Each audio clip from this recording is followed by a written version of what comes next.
Good evening, everybody. Rated back at you again with another unboxing. Today I'm going to be unboxing the Mpow H7 wireless headset. Model number BH162A. Comes in a nice, pretty plain box. I picked this up on Amazon. They currently are going for about $22. I was able to get them for about $17 with a coupon and a sale. These are Bluetooth with a battery capacity 420 milliamps. The playtime is 15 to 20 hours, which is, not bad. Range 33 feet and charging time is 4 hours. So, yeah, let's go ahead and get into it.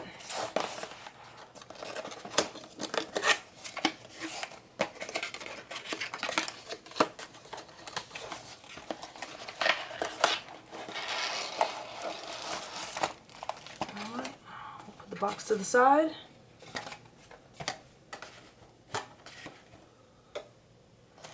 Alright, got our instruction manual as usual. Important reminder that the headphones can only be charged by a 5-volt adapter and USB ports only. Basic instructions, options to connect to a TV, if you need a little more assistance. Yeah, basic unfolding instruction manual there. This is pretty nice. Comes with a bag. Drawstrings, so you can, yeah, it's a little hard to pull that, but it's whatever, but.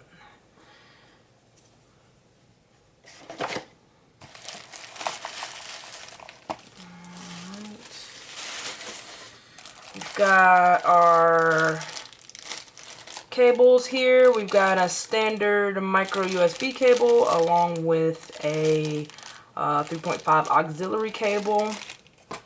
There's your auxiliary port here, micro USB port here, microphone here, phone call button here. Looks like it may be another microphone. And you've got your volume buttons as well. First thing I noticed out the gate is they seem kind of flimsy. This doesn't really lock into place too well.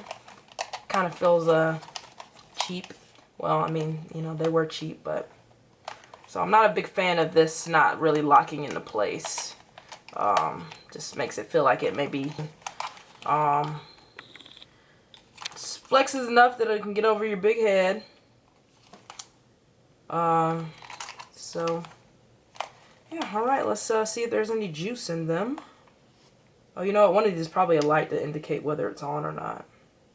Power on. Oh, so she just said power on. So it does have vocal commands, which I'm a big fan of. Play it. So it sounds like she just automatically went into pairing mode, which is also awesome. And it is showing up here, Mpow H7. All right, and she said connected. All right, let's get some music going in here. Test it out.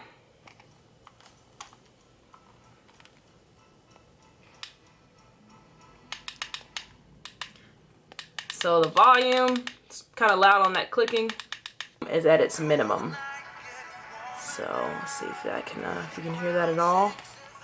All right, so I'm going to increase the volume some.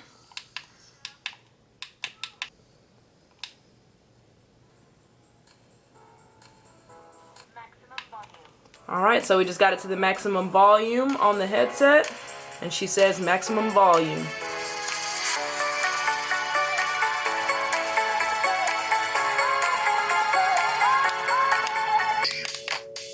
Alright, so a double click of the volume button also changes the audio. Phone call button. So it's double click and I activate my my Google Assistant, sort of. It prompts me to ask, see which one I want to use. So let me throw them on my ears myself and see how they sound. So it's pretty loud. It's got a pretty good bass sound. So I don't feel like I'm gonna go deaf. I am trying my best to not yell right now, but I can barely hear myself speaking, so it does have a good amount of noise cancellation to it when you have the volume at its max. Turning it all the way down to its minimum volume. That's a lot better if you want to, you know, kind of be a bit more aware of your surroundings. Let's give it a go with the auxiliary 3.5 cable. Many of us are nostalgic like that, and we like to have our headphone jacks. Or some people don't have the option to use Bluetooth. It's nice to have this 3.5mm cable because you're not restricted to only using wireless. So it seems like it may automatically turn off the headset when I plug it in, because when I pull it out and hit the power button, it's telling me power on pretty consistently. So let's try to turn it off and plug it in and see if we get anything. Just as I suspected, you got your microphone over here, small LED here that flashes blue and red. Blue meaning on, red meaning off. Blue, red flash really quickly in pairing mode. Alright, let's plug it in. It's powered off. See if we can get some audio out of here. Plug it into the phone here. So it seems as if even if your headset is dead, you can just plug in this cable. You can get enough power to it to still use it. The buttons here, obviously they don't work when it's in this mode, or at least powered off. I'm not sure, but I feel like the volume may be louder now. Let's put it on and see if the quality is the same.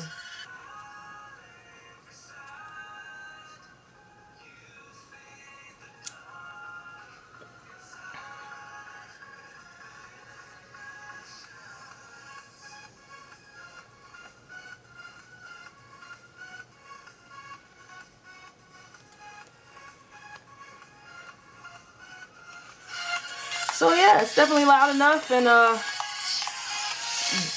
bounces enough that I can get my jam on, hand dance a little. So you know, I must say I feel a little bit better about that. I can still use the headset without it being charged. That's one of my biggest problems with the idea of having a phone that does not have a headphone jack, because I have to wait on something to charge up.